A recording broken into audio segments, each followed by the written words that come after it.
मङ्गलं भगवान् वीरो मङ्गलं गौतमो गणे मङ्गलं कुन्दकुन्दाद्यो जैनधर्मोऽस्तु मङ्गलम्।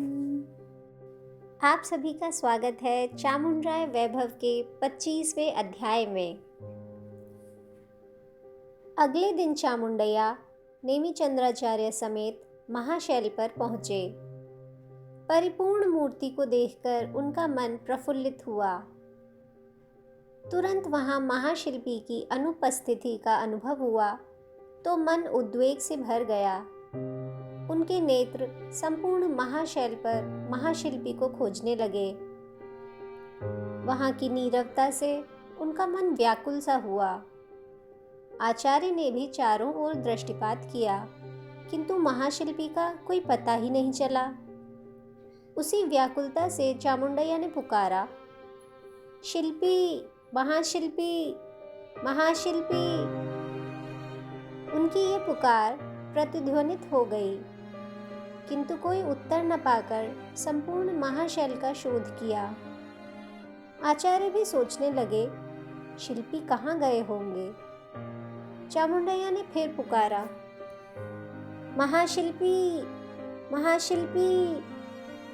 संपूर्ण महाशैल इस गर्जन से मानो हिल उठा हो। प्रभु, महाशिल्पी को कहाँ भेज दिया तुमने। गिड़गिड़ाते हुए बाहुबली के चरणों पर गिरे। चरणों के मध्य में रखे शिल्पी के साधन तथा पत्र दिखाई पड़े। चामुंडैया कांपते हुए हाथों से बड़ी शीघ्रता से पत्र खोलकर पढ़ने लगे। पढ़ते पढ़ते अचानक चीत्कार किया, आचार्य, तथा मूर्छित हो गए।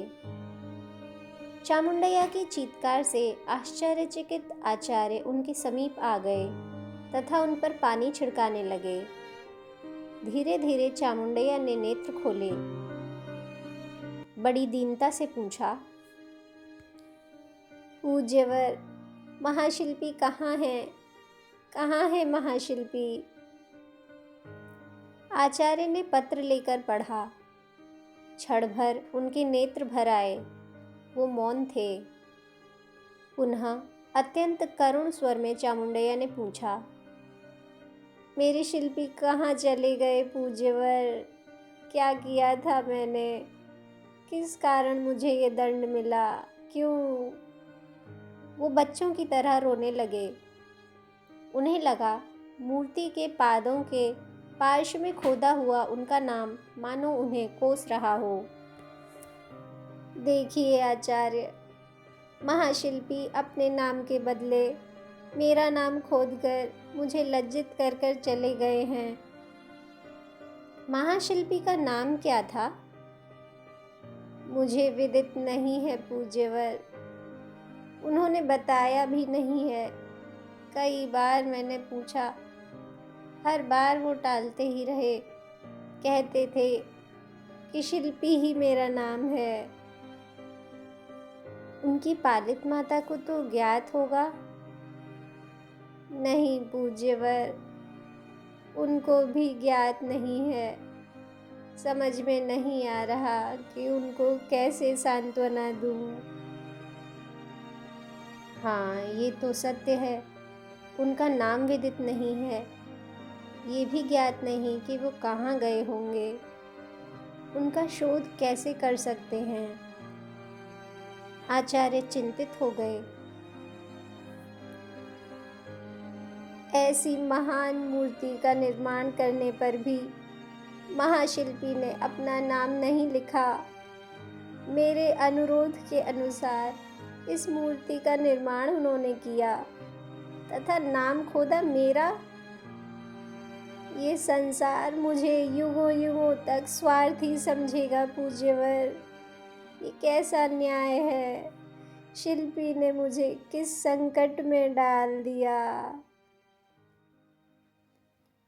महाशिल्पी का उद्देश्य ये नहीं था चामुंडैया। जिस दिन आप उन्हें ले आए थे, आप ही ने तो बताया था कि वे अप्रतिम कलाकार हैं। उनका जीवन केवल कला के लिए ही है।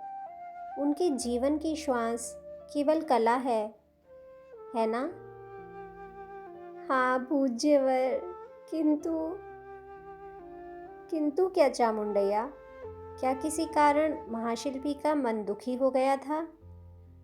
आपने तो उनसे आदर के साथ व्यवहार किया था, उनकी टूटती हुई कला प्रतिभा को प्रोत्साहन दिया, विकसित होने का अवसर दिया।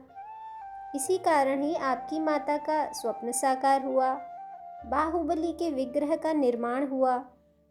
मूर्ति की ओर ध्यान से देखिए, आपकी एक एक कल्पना मूर्ति में उतार दी गई है। हाँ पूज्यवर, ये सत्य है। दुख के भार से कांपते हुए स्वर में चामुंडैया ने कहा, महाशिल्पी के अभाव में ये सब अपूर्ण है आचार्यवर। उनका कंठ गदगदित हुआ। आप निराश न हो चामुंडैया, इस संसार से जीव का संबंध क्षणिक है, अतः कभी न कभी ये संबंध टूट ही जाते हैं। उसके लिए दुखी नहीं होना चाहिए। वो तो सत्य है आचार्यवर, किंतु मेरा तथा महाशिल्पी का संबंध इतने शीघ्र टूट जाएगा, ये मैंने स्वप्न में भी नहीं सोचा था। हम दोनों का संबंध इतना घनिष्ठ बन गया था। यही तो मनुष्य भटकता है चामुंडैया, कभी भी भावुक नहीं होना चाहिए। क्या हमारी भावनाओं का जीवन में कोई भी मूल्य नहीं है आचार्य? मनुष्य के प्रेम, स्नेह इत्यादि सब व्यर्थ हैं? ये बात नहीं है चामुंडैया। जीवन में भावनाओं का महत्वपूर्ण स्थान है, किंतु मनुष्य को भावनाओं के वश नहीं होना चाहिए। भावनाएं अपने नियंत्रण में होनी चाहिए। ये प्रेम, स्नेह इत्यादि सब आंतरिक होना चाहिए, ना कि बाह्य। आचार्य के तर्क से प्रभावित होकर चामुंडैया ने कहा, हाँ पूज्यवर, ये तो सत्य है। फिर भी महाशिल्पी का स्मरण मन में रह रहकर उठ रहा था। व्यग्र मन से ही दोनों महाशैल से उतर आए।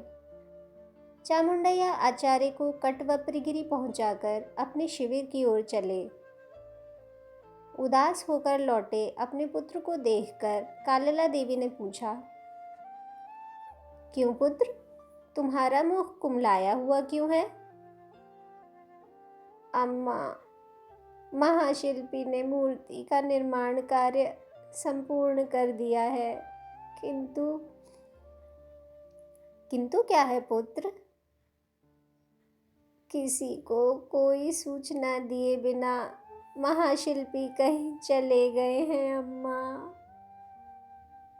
कहाँ चले गए हैं? ज्ञात नहीं है अम्मा।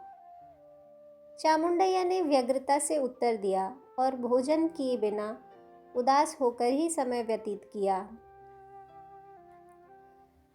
महाशिल्पी की शोध दूर दूर तक चल रही थी, किंतु उनका पता नहीं चला।